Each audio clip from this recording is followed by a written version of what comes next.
Hello students, we meet again for the subject of quantitative techniques for managers, and this currently we are talking about decision theory, the three different environments under which decisions are taken in decision theory.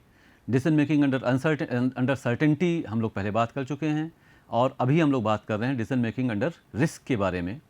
Decision making under uncertainty की बात इससे आगे हम लोग करेंगे.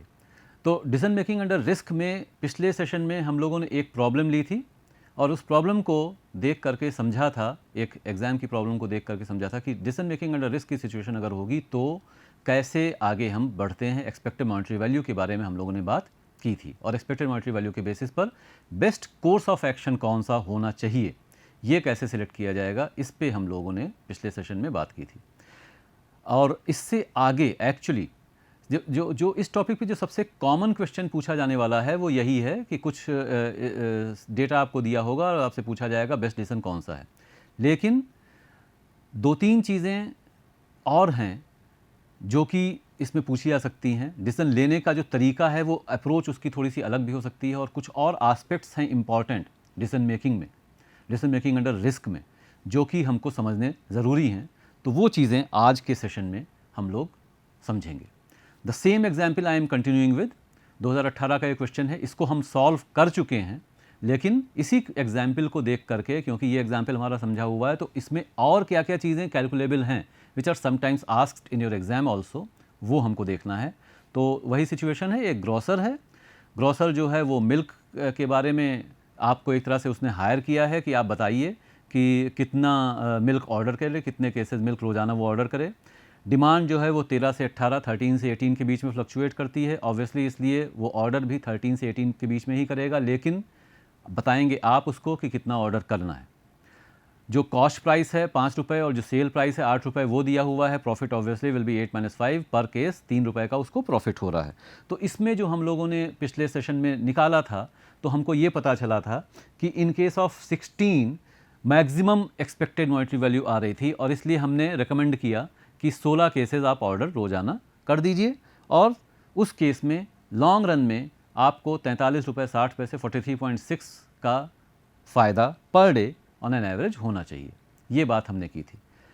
अब यहाँ पर जो और चीज़ें देखनी हैं, इम्पॉर्टेंट एस्पेक्ट्स हैं कई सारे डिसीजन मेकिंग में, वो समझने हैं यहाँ पर. पहला कॉन्सेप्ट जो है वो है expected value with perfect information. Perfect information क्या है? हमें ये मालूम है, जो डिमांड वैल्यूज़ दी हुई थी उसके बेसिस पर हमको मालूम है कि पिछले 100 दिनों में इस तरह से प्रोबेबिलिटी रही है, तो आगे के टाइम में भी 13 केसेस की कुछ प्रोबेबिलिटी होगी, 14 की कुछ होगी, 15 की कुछ होगी, 16 की कुछ होगी, 17, 18 की अलग अलग प्रोबेबिलिटीज़ हैं. और प्रोबेबिलिटीज़ के बेसिस पर इफ़ यू रिमेंबर हम लोगों को ये दिया हुआ है कि 13 केसेस की जो प्रोबेबिलिटी है वो 0.05 है. मतलब क्या हुआ कि 100 दिनों में 5 दिन ऐसे होंगे जब 13 केसेस की प्रोबेबिलिटी होगी. 100 दिनों में 30 दिन ऐसे होंगे जब 16 केसेस की प्रोबेबिलिटी होगी, जो की डिमांड होगी, 16 केसेस की डिमांड होगी. वो 100 में से 30 दिन कौन से हैं ये नहीं पता है. अगर कहीं हमको यही पता चल जाए, अगर हमें ये पता चल जाए कि वो 20 दिन कौन से हैं जब 15 केसेस की डिमांड होगी, सुबह सुबह कोई हमें बता दे कि आज, या अगर एक दिन पहले ऑर्डर प्लेस कर रहे हैं तो रात में ही हमको ये पता चल जाए कि भाई अगले दिन 17 केसेस की डिमांड होने वाली है. ये ध्यान रहे कि 100 में से 25 ही दिन ऐसे होंगे, लेकिन वो 25 दिन कौन से हैं जबकि 17 केसेस की डिमांड, वो 18 दिन कौन से हैं जबकि 10 दिन कब हैं कौन से हैं जबकि 18 केसेस की डिमांड होने वाली, ये पता चल जाए तो ऑब्वियसली ग्रोसर क्या करेगा?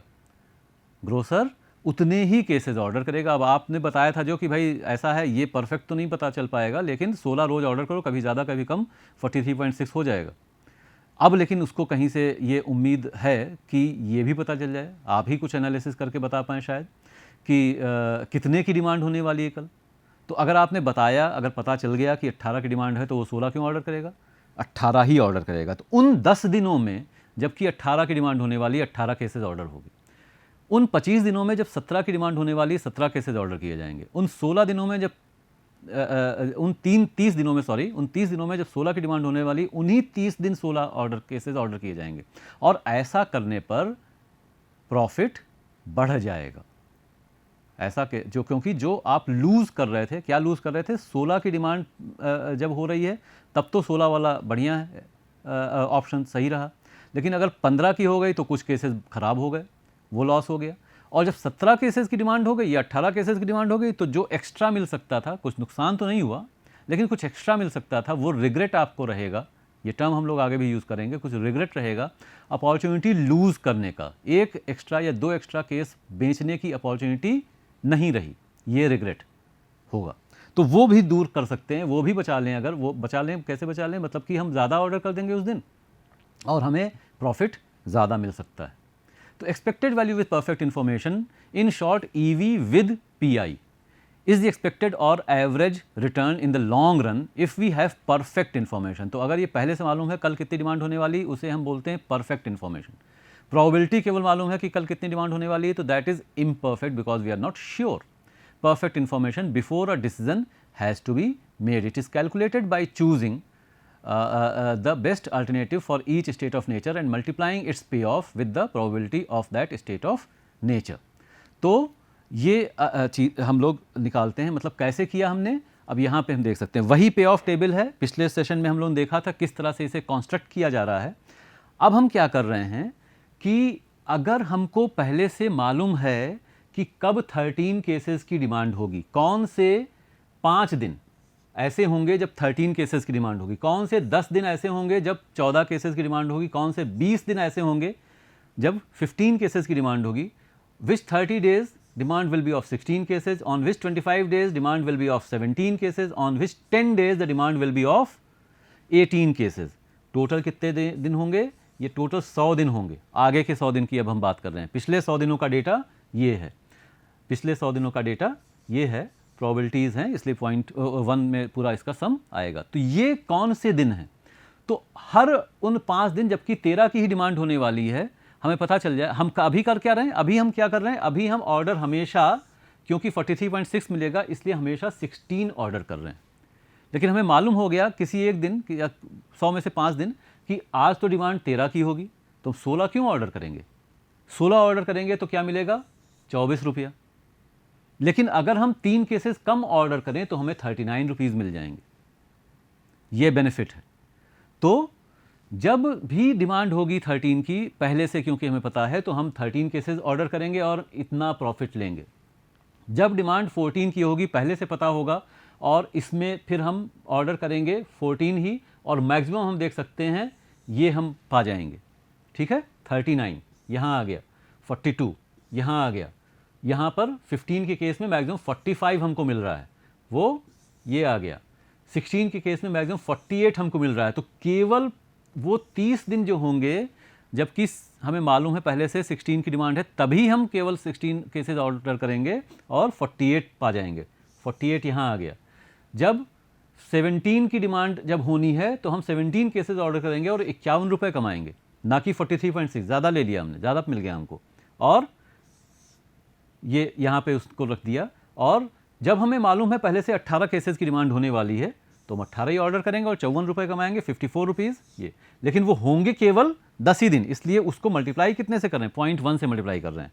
इसी तरीके से सभी को उनकी रिस्पेक्टिव प्रोबेबिलिटीज़ आर इंपॉर्टेंट। लेकिन पहले क्या हम कर रहे थे कि हम 13 कोर्स ऑफ एक्शन अगर ले रहे हैं तो इन सारी वैल्यूज़ को प्रोबेबिलिटी से मल्टीप्लाई कर रहे हैं। अब जो हर पर्टिकुलर स्टेट ऑफ नेचर में जो बेस्ट है उसको मल्टीप्लाई किया जा रहा है विद द रिस्पेक्टिव प्रोबेबिलिटी, और ये निकल के आ रही है हमारी expected value with perfect information. अगर हमको perfect expected value with perfect information, perfect information मिल जाए तो क्या नतीजा निकलेगा, तो क्या नतीजा निकलेगा, हम जो मिल रहा था पहले 43.6 उसको हमने बढ़ा करके पहुंचा दिया 47.7 पे। So this is now the expected value with perfect information. This was 43.6 was the expected value without perfect information. तो परफेक्ट इन्फॉर्मेशन जब नहीं होगी, एक जो सबसे बेसिक क्वेश्चन जो बनता है वो वही उतना ही है जितना कि पिछले क्लास में, पिछले सेशन में हम लोगों ने किया था कि केवल EMV बता दीजिए और मैक्सिमम EMV बता दीजिए, तो वो हमने कर लिया। लेकिन उससे आगे अब और ज़्यादा एनालिसिस हम क्या कर सकते हैं कि भाई कहीं ये भी पता चल जाए कि कब कब कितनी कितनी डिमांड होने वाली है, तो हम अपना प्रॉफिट बढ़ा भी सकते हैं। ये हमने बढ़ा लिया। दूसरी क्या चीज़ हो सकती है, अब इसी से निकल करके आए expected value of perfect information. तो expected value without perfect information वो था हमारा मैक्सिमम EMV। मैक्सिमम जो था वो expected value without perfect information था, वो हमने निकाला था 43.6। अभी जो हमने निकाला EV expected value with perfect information, ये दोनों टर्म्स थोड़े से कंफ्यूजिंग हो सकते हैं। थोड़ी सी अंग्रेजी अच्छी है तो आपको कंफ्यूजन नहीं होना चाहिए, नाम सिमिलर ज़रूर है लेकिन मतलब बिल्कुल अलग है।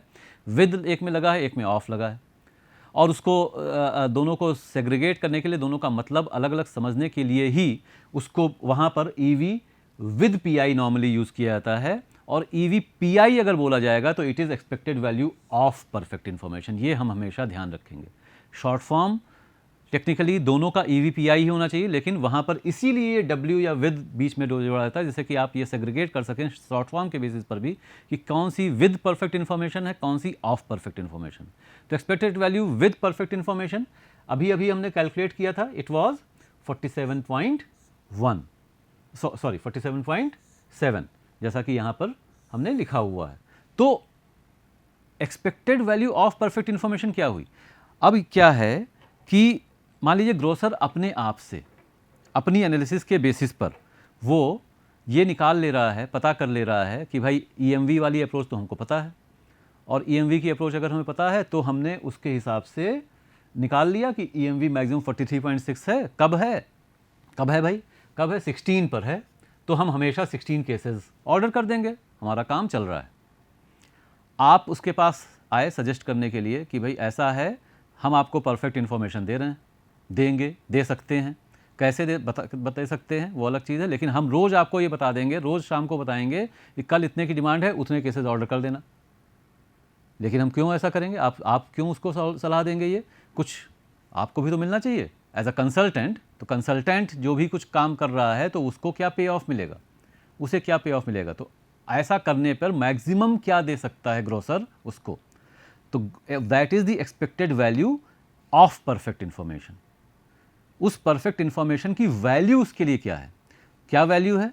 बिना परफेक्ट इंफॉर्मेशन के वो इतना पा रहा था, परफेक्ट इंफॉर्मेशन के साथ वो इतना पा सकता है, तो वैल्यू क्या हो गई? दोनों का डिफरेंस, दैट इज 4.1।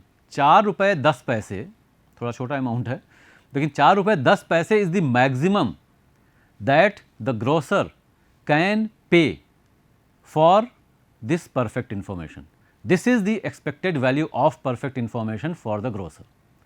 ये है उसके लिए।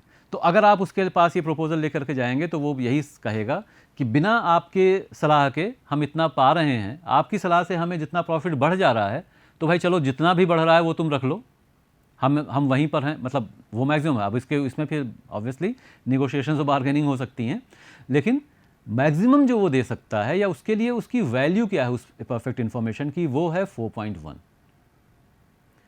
दूसरी अप्रोच भी अभी हम लोग ये दूसरे इस पर अभी हम बाद में बात करेंगे थोड़ा सा, कि ये भी एक चीज़ देखेंगे और EOL क्या है, और ये चीज़ें दो तरीके से एक्चुअली EVPI निकलती है। तो एक ये इंपॉर्टेंट चीज़ है, हमने दो चीज़ें और देख ली, इसका मतलब है expected value with perfect information and expected value of perfect information, obviously both are important.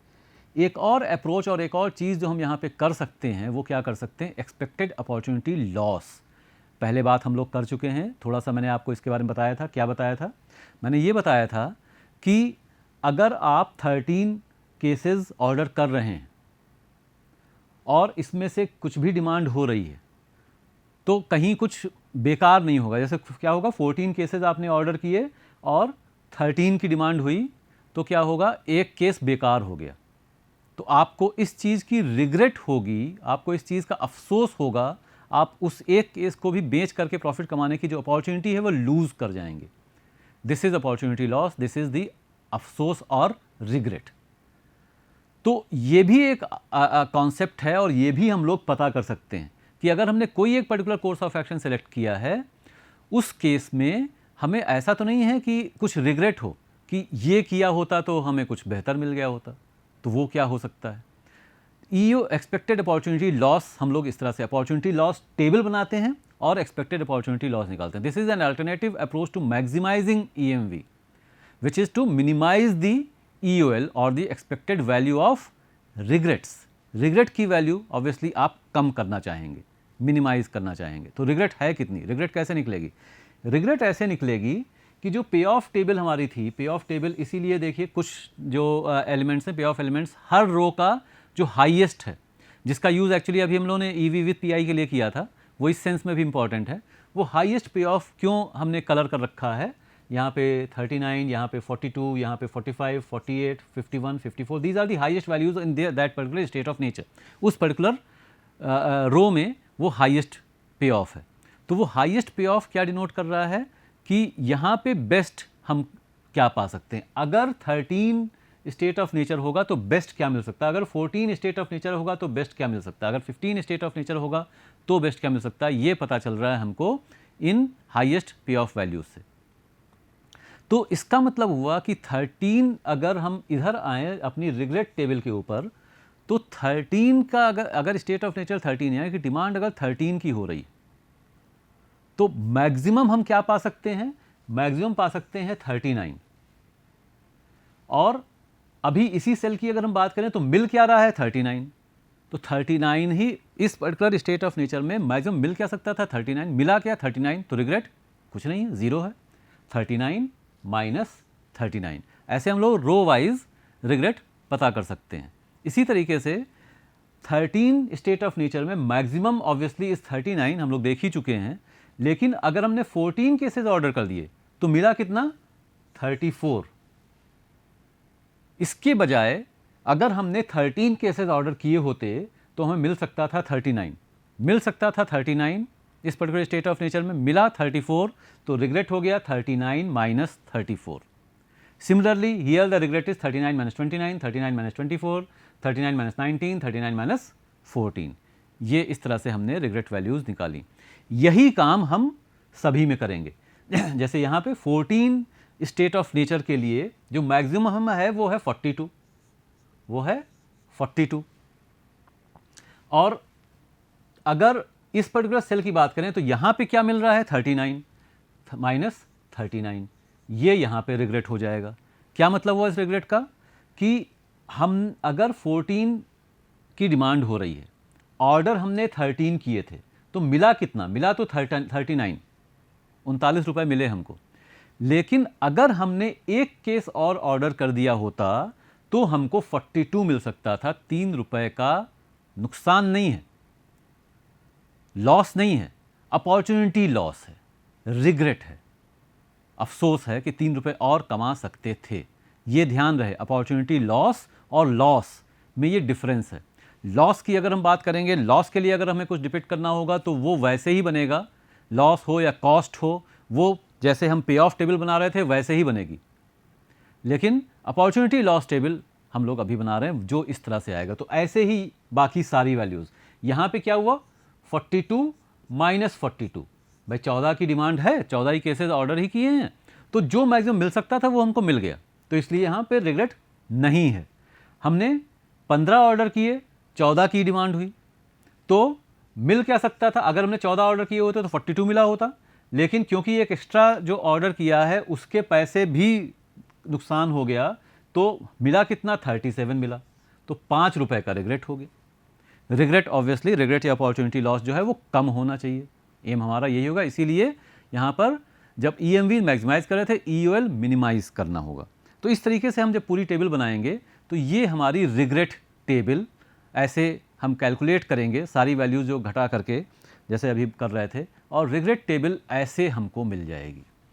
ये है हमारी उसी प्रॉब्लम के लिए रिग्रेट टेबल या अपॉर्चुनिटी लॉस टेबल। अब इसमें कहीं पर भी हर जगह पे जो वैल्यूज़ दी हैं, अगर यहाँ पे 20 लिखा है तो ये 20 क्या बता रहा है, ये 20 बता रहा है कि 14 स्टेट ऑफ नेचर होती है अगर, यानी कि अगर डिमांड 14 की केसेस होती है और आप 18 केसेस ऑर्डर किए बैठे हैं, तो आपको नुकसान हो सकता है, नुकसान भी हुआ ये, लेकिन ये यहाँ पे नहीं पता चल रहा है। यहाँ पे क्या पता चल रहा है कि जितना भी आपको मिला उससे 20 रुपये ज़्यादा मिल सकता था।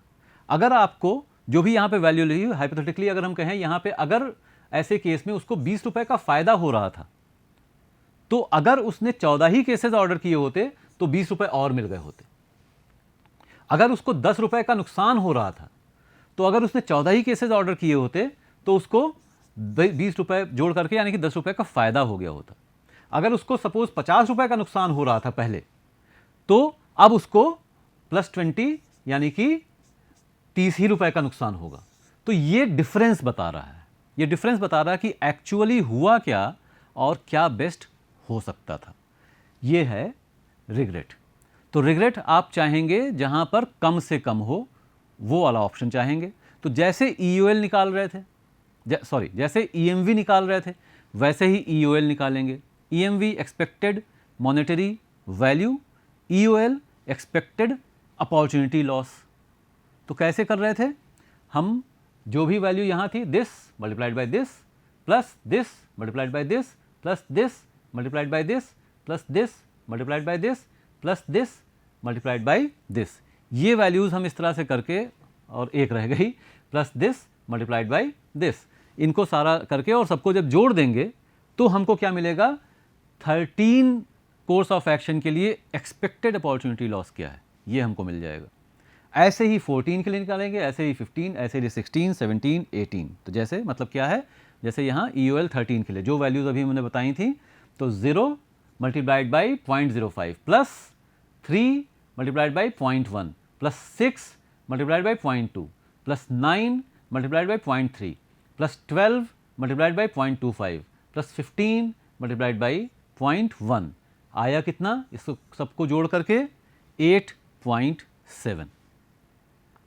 14 के लिए अगर निकालना है तो again 5 multiplied by the probability, 0 multiplied by 0.1 the probability, 3 multiplied by 0.2, 6 multiplied by 0.3, 9 multiplied by 0.25, 12 multiplied by 0.1 निकाला और सबको जोड़ दिया, वो हो जाएगी expected opportunity loss for the course of action 14। तो इस तरीके से हम जब सारे एक्सपेक्टेड अपॉर्चुनिटी लॉस निकालेंगे तो रिग्रेट या अपॉर्चुनिटी लॉस टेबल या रिग्रेट या अपॉर्चुनिटी लॉस मैट्रिक्स, कुछ भी इसको नाम दे दें, वो हमको ऐसे मिल जाएंगी। और सारी जो एक्सपेक्टेड अपॉर्चुनिटी लॉस जो आई 8.7 इन केस ऑफ 13। 8.7 क्या बता रहा है, 8.7 बता रहा है कि अगर आप रोज़ाना, अगर ग्रोसर रोज़ाना 13 केसेस ऑर्डर करता है तो प्रॉफिट जो भी हो रहा होगा, पे ऑफ जो भी मिल रहा होगा, वो तो हमें पता चल रहा था फ्रॉम दी पे ऑफ टेबल। यहाँ पे हमें क्या पता चल रहा है कि लॉन्ग रन में उसको ऑन एन एवरेज रोज़ का 8 रुपये 70 पैसे और कमा सकता था। उसका दुख रहेगा, उसको दुख रहेगा कि इतना हम और कमा सकते थे रोज़ाना में। यही चीज़ 6.1, 4.3, 4.1, 6.3, 10.5 ये पता चल रहा है। अगर रोज़ाना 18 केसेस ऑर्डर कर रहा है तो कितना पे ऑफ था, एक्सपेक्टेड मॉनेटरी वैल्यू, वो तो उधर से हमें पता ही चल रहा है। यहाँ क्या पता चल रहा है कि जो भी मिल रहा था उससे इतना बढ़ सकता था, उससे इतना बढ़ सकता है। बढ़ कब सकता है, ऑब्वियसली ये बढ़ेगा तो तभी जबकि आपको ये डिफरेंस क्या है, ये डिफरेंस है with the expected value with perfect information वाला डिफरेंस है। ये सभी में के केस में यही आएगा। ये expected value with perfect information, इसमें जो पे ऑफ यहाँ पर है उसमें अगर आप जोड़ देंगे तो इतनी वैल्यू आएगी। 39 पे ऑफ था, expected value with perfect information 47.7 था, इसको जोड़ दिया 47.7 आ गया। तो यही उसका रिग्रेट है कि भाई सही पता चल जाता पहले से कि कितने ग्राहक आने वाले हैं तो हम उतने ही ऑर्डर किए होते। तो वो चीज़ नहीं पता चल पाई, इसलिए जो हम ज़्यादा पा सकते थे वो नहीं पा पाए, ये रिग्रेट है उसका। तो अब ऑब्वियसली क्या है कि मिनिमम रिग्रेट कहाँ पे, हम रिग्रेट को मिनिमाइज करना चाहेंगे। अपॉर्चुनिटी लूज़ तो होगी, अगर परफेक्ट इन्फॉर्मेशन नहीं तो अपॉर्चुनिटी तो लूज़ होगी ही होगी, मतलब आपके हाथ से जाएगी, कम नुकसान हो, कम परसीव्ड नुकसान हो। तो वो कब हो रहा है, मिनिमम 4.1। तो minimum EOL is corresponding to EOL 16। 16 course of action का जो है वही मिनिमम है, और वो कितना है, it is ₹4.1। If you remember, यही करस्पॉन्डिंग था मैक्सिमम EMV को भी। इसी जगह पर जब हम लोगों ने पिछले सेशन में सॉल्व किया था तो मैक्सिमम EMV यहाँ पर आई थी, कितनी आई थी? It was 43.6। चाहे हम EMV अप्रोच लें, चाहे हम EOL अप्रोच लें, आंसर चेंज नहीं होगा। और कभी कभी ये भी है, एग्ज़ाम में भी आई वुड रिकमेंड कि अगर आपके पास टाइम परमिटिंग, ऐसा ना हो कि एक ही सवाल में पूरा टाइम लगा दिया, लेकिन अगर टाइम है तो इसका मतलब है कि EMV अप्रोच से भी अगर आपको क्वेश्चन करना है, आप EOL अप्रोच को लेकर के क्रॉस चेक कर सकते हैं कि हमने सही किया या नहीं किया। तो दोनों से सेम डिसीजन आना चाहिए। ये एक तरह से हमारी जो ये अप्रोच है, इसमें इनबिल्ट एक मैकेनिज़्म है ये जानने का कि हम सही रास्ते पे गए हैं, सही चीज़ कर पाए हैं या नहीं कर पाए हैं। तो दोनों से सेम आंसर आ गया। एक और छोटी सी चीज़ जो यहाँ पर हमको दिख रहा है, ये हमने जब EVPI निकाला था तो वो 4.1 ही आया था। अगेन वही तो डिफरेंस है ना, ये बात कर रहे थे। जैसे यहाँ पर जो EOL है और जो परफेक्ट इन्फॉर्मेशन की जो के साथ जो वैल्यू थी, वही डिफरेंस यहाँ है, वही डिफरेंस यहाँ है, वही यहाँ है, वही यहाँ है। तो बिना परफेक्ट इन्फॉर्मेशन के हम यहाँ पे जितना भी कमा रहे थे, परफेक्ट इन्फॉर्मेशन के साथ इतना और पा सकते थे। ये ही हमारा रिग्रेट है। मतलब क्या हुआ कि EVPI निकालने का एक अल्टरनेट अप्रोच ये भी है। एग्ज़ाम में आपसे अगर EVPI पूछा जाता है तो फिर आप दोनों में से कोई भी अप्रोच यूज़ कर सकते हैं। आसान अप्रोच या छोटी अप्रोच पहले वाली ही है, क्योंकि आपने पे ऑफ टेबल तो बनाई रखी थी, उससे वो निकल आएगा। कभी कभी ये भी पूछा जा सकता है कि आप या तो ये कहा सकता है कि रिग्रेट टेबल से निकालें EVPI, तो ऐसे निकलेगा। या फिर ये कहा सकता है कि आप EVPI निकालें तो वैसे ही रिग्रेट टेबल से निकाल करके वेरीफाई करें, तो ऐसे वेरीफाई होगा। तो ये चीज़ें हम लोगों ने देखी। हम लोग ने इस सेशन में क्या क्या समझा, या दोनों रिस्क में जो भी सारी चीज़ें, मैक्सिमम चीज़ें जो पूछी जा सकती हैं, मैक्सिमम चीज़ें जो होती हैं यही हैं। हमने जाना EMV क्या है और EMV मैक्सिमम EMV के अप्रोच से कैसे हम निकाल सकते हैं ऑप्टिमम डिसीजन कौन सा है, ये एक चीज़ हमने समझी। दूसरा हमने क्या समझा कि expected value with perfect information किसको कहते हैं और उसका कैलकुलेशन कैसे हो रहा है, ये इंपॉर्टेंट चीज़ें हैं। सबसे बड़ी जो चीज़ है कम से कम डिसीजन मेकिंग अंडर रिस्क में, कि सारी चीज़ें कॉमन सेंस वाली। थोड़ा सा ध्यान से अगर इसको समझ लेंगे तो इसमें कहीं कुछ नहीं होगा, ज़्यादा याद रखने कुछ है ही नहीं, कॉमन सेंस अप्रोच से आप चल सकते हैं। तो expected value with perfect information, इसके बारे में हम लोगों ने बात की। Expected value of perfect information के बारे में हमने बात की, वो समझा। Expected value of perfect information को कैलकुलेट करने के दो अप्रोचेस देखे क्या, और वो यहाँ पर लिखे हुए हैं। EVPI जो है, एक ये अप्रोच है और दूसरा ये अप्रोच है। और एक्सपेक्टेड अपॉर्चुनिटी लॉस के बारे में बात किया हमने। तो पे ऑफ टेबल क्या होती है या पे ऑफ मैट्रिक्स क्या होती है, उससे EMV कैसे निकलती है, अपॉर्चुनिटी लॉस टेबल या अपॉर्चुनिटी लॉस मैट्रिक्स क्या होती है और उससे EOL कैसे निकलता है, इन चीज़ों और उसके बेसिस पे हम डिसीजन कैसे लेते हैं। So these are the things which we have covered in this particular topic, decision making under risk। इन्हीं चीज़ों को घुमा फिरा करके आपसे कुछ भी क्वेश्चन पूछा जा सकता है। This is about all in this. इसके बाद अब हम लोग आगे जो कवर करेंगे इस पर्टिकुलर मॉडल में, वो होगा decision making under uncertainty and decision tree also. तो इन चीज़ों के साथ आगे हम लोग मिलते हैं फिर से। Thank you.